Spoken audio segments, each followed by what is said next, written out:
तो हम बात कर रहे हैं इतिहास पर।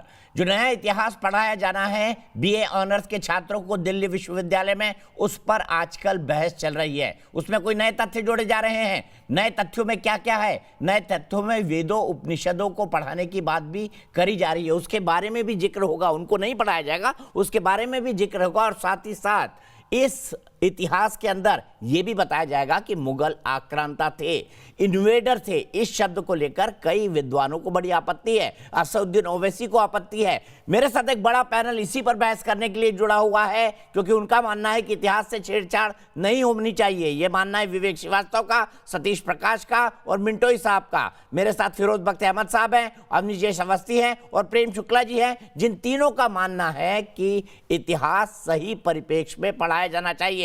प्रेम शुक्ला जी, आपसे शुरुआत करूंगा, लेकिन सबसे पहले मोहित मिश्रा भोपाल से मेरे दर्शक जुड़ गए हैं। मोहित, बताइए, क्या इतिहास सही परिप्रेक्ष्य में पढ़ाया नहीं जाना चाहिए?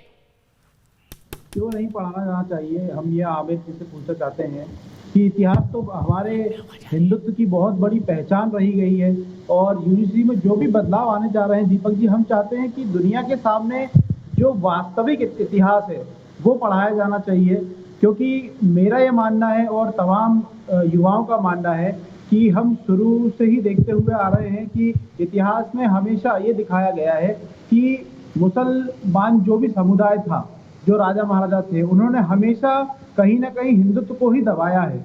और मेरे ख्याल से शायद आमिर जी ने इतिहास पढ़ा है कि नहीं पढ़ा वो तो मैं नहीं जानता, लेकिन जहां तक इतिहास पढ़ा होगा आमिर जी ने, तो उनको भी ये चीज दिख रही होगी कि इतिहास क्या है। ठीक है मोहित, यहीं पर मैं आपको रोकता हूं, सीधे चलता हूं प्रेम शुक्ला जी के पास। प्रेम शुक्ला जी, बताइए, ये थ्योरी क्यों फैलाई गई कि आर्यंस बाहर से आए थे? सतीश जी, इसके बाद आपके पास आऊंगा। इसका जवाब डॉक्टर बाबा साहब आम्बेडकर ने नहीं, दीपक जी, इसका उत्तर जो है संविधान निर्माता भारत रत्न डॉक्टर बाबा साहब आम्बेडकर ने 1952 में एक आलेख लिखकर, जो आज भी आम्बेडकर समग्र के खंड 7 में आप पढ़ सकते हैं, उसमें स्पष्टता से कहा है कि अंग्रेजों ने कम्युनिस्टों के माध्यम से इस बात को फैलाया, क्योंकि अंग्रेज जो है स्वयं को आक्रांता होने से बचना चाहते थे। वो ये कहना चाहते थे कि हमारे ही नहीं, हम अकेले आक्रांता नहीं है, बल्कि इसके पहले यहाँ की जो उच्च जातियां कहलाती हैं, वो भी आर्यंस जो कहलाते हैं, ये सारे भी आक्रांता रहे हैं। तो ये सिद्धांत जो है डॉक्टर बाबा साहब आम्बेडकर के अनुसार अंग्रेजों ने दुष्प्रचार जो है इसको नियोजित ढंग से, सुनियोजित ढंग से इस दुष्प्रचार को संस्थापित किया कि आर्य भी आक्रांता थे, ताकि अंग्रेजों के आक्रांता होने बौद्ध धर्म को अपनाया, को अधिकृत किया जाए। अम्बेडकर ने हिंदू धर्म का त्याग करके बौद्ध धर्म को अपनाया। विवेक जी, बीच में मत बोलिए, सिर्फ सतीश प्रकाश जी की आवाज। सतीश प्रकाश जी, बताइए, बाबा साहब अम्बेडकर का ये आलेख आपने पढ़ा है या नहीं? बताइए, क्या आर्यंस भारतीय थे?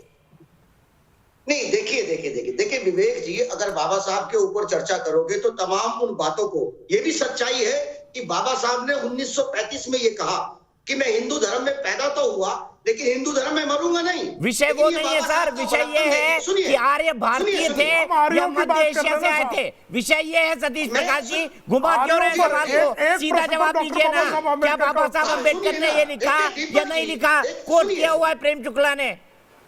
देखिए, 2011 में माननीय सर्वोच्च न्यायालय अम्बेडकर समग्र के खंड 7 में पढ़ सकते हैं, अगर कोई मूल निवासी हो सकता है तो वो आदिवासी और दलित ही हो सकता है। ये माननीय सर्वोच्च न्यायालय की 2011 की टिप्पणी है। दूसरी बात, अभी 2 साल पहले बाबा साहब अम्बेडकर ने यह लिखा था कि नहीं? इतनी सी बात दिमाग में आ रही है कि नहीं आ रही? सुनाई देता है कि नहीं? बाबा साहब अम्बेडकर ने ये लिखा था कि नहीं लिखा था? या नहीं लिखा था, ये बताइए। बाबा साहब अम्बेडकर ने ये कहा था या नहीं कहा था? ये बताओ। जांच में सतीश प्रकाश जी, आप सवाल का जवाब कभी नहीं देते हैं। सवाल का जवाब दीजिए, क्या बाबा साहब अम्बेडकर ने ये लिखा था? और देखिए, सुनिए दीपक जी, क्या बाबा साहब अम्बेडकर ने ये लिखा था? क्या बाबा साहब अम्बेडकर ने ये लिखा था? नहीं, मैं बता देता हूँ। सुनिए, देखिए दीपक जी, बाबा साहब ने तमाम उन सवालों को उठाया।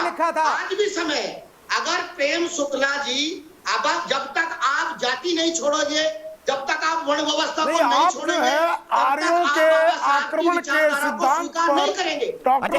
जाति और वर्ण की बात कर रहे हैं ना, तो सबसे पहले मुझे अपने नाम के आगे से श्रीवास्तव लगाना हटा दीजिए कल से।